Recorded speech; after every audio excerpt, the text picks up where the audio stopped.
నీకు విరోధంగా రూపింపబడిన ఏ ఆయుధము వర్ధిల్లదు.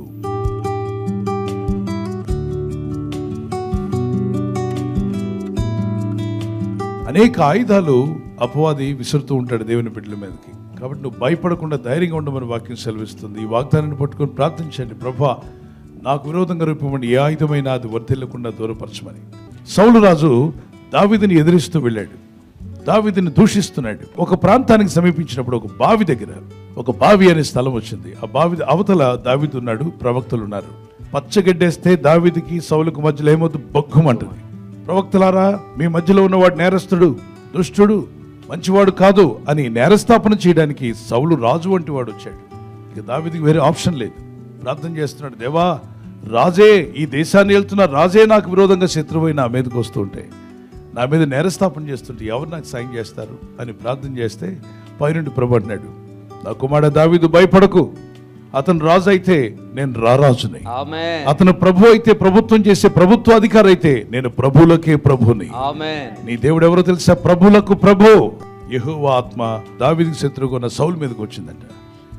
దేవుని ఆత్మ సౌలు మీదకి రాగానే సౌలు ఏమనుకొని వచ్చాడు అక్కడికి చెప్పండి? దావీదుని దూషించాలని, నిందించాలని, అందరి ముందు హేళన చేయాలని, ఇన్సల్ట్ చేయాలని అక్కడికి వచ్చాడు. అవునా? అదే పర్పస్తో వచ్చాడు. ఈ బావి దాటే టైంలో రాగానే ఏం చేశాడో మీకు తెలుసా?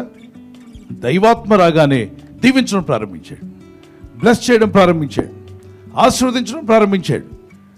అయినా నువ్వు కుమారుడా దావీదా, దేవుడు నేను దీవించుగాక, దేవుడు నీకు తోడై ఉంటాడు, నువ్వు భయపడకు, నువ్వు వెళ్ళే మార్గంలో దేవుని హస్తం నీకు తోడుగా ఉంటుంది. దావీదుకి మతిపోయింది. ఎవరు మాట్లాడుతున్నారు? నాకు దీవెనలు ఇస్తున్నాడేంటి? అసలు వచ్చింది ఎందుకు? శపించడానికి వచ్చాడు, దూషించడానికి వచ్చిన వాడు ఏంటి నా పక్షంగా మాట్లాడుతున్నాడు?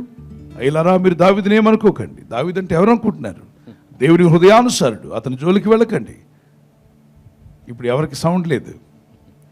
దావీదుకి ఆశ్చర్యం అనిపిస్తుంది. దేవుని పక్షంగా నువ్వు జీవిస్తున్నట్లయితే నీకు విరోధంగా రూపొందిన ఏ ఆయుధమైనా కూడా అది వర్ధిల్లకుండా దేవుడు దాన్ని క్యాన్సిల్ చేయగలడు.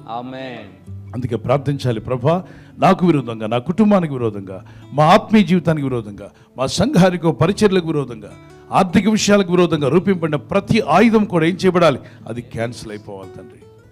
మా మీద పలికిన శాపవచనాలన్నీ కూడా క్యాన్సిల్ అయిపోవాలి. అది మీరు ప్రార్థించాలి, అడగాలి. ప్రతి ఉదయం, ప్రతి సాయంకాలం కొన్ని వేలాది మందితో మనం అంతా కలిసి దేవుని పిల్లలం, దేవుని బిడ్డలం, ప్రార్థనా పరులు, విజ్ఞాపనకర్తలు, మరి పరిశుద్ధులు ఏకాత్మతో ఏక మనసుతో వేడుకుంటూ ప్రార్థన చేస్తున్నాం. మీ ప్రార్థనలో ఈ ప్రార్థన అలవాటు కూడా పెట్టుకోండి.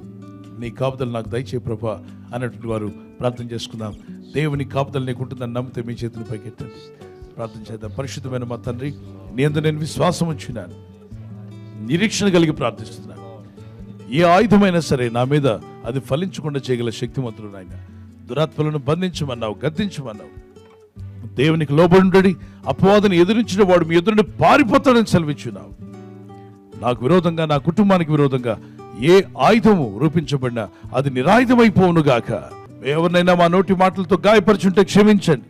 నా ఆలోచనల ద్వారా, తలంపుల ద్వారా, నా ఊహల ద్వారా నీకు విరోధంగా ఏదైనా దోషం చేసి ఉంటే నన్ను క్షమించు ప్రభా. అపవిత్రాత్మలను, దురాత్మలను పారదోలండి. నీ ప్రజల జీవితాలను బాగు చేయనైనా, రక్షించండి, బాగు చేయండి.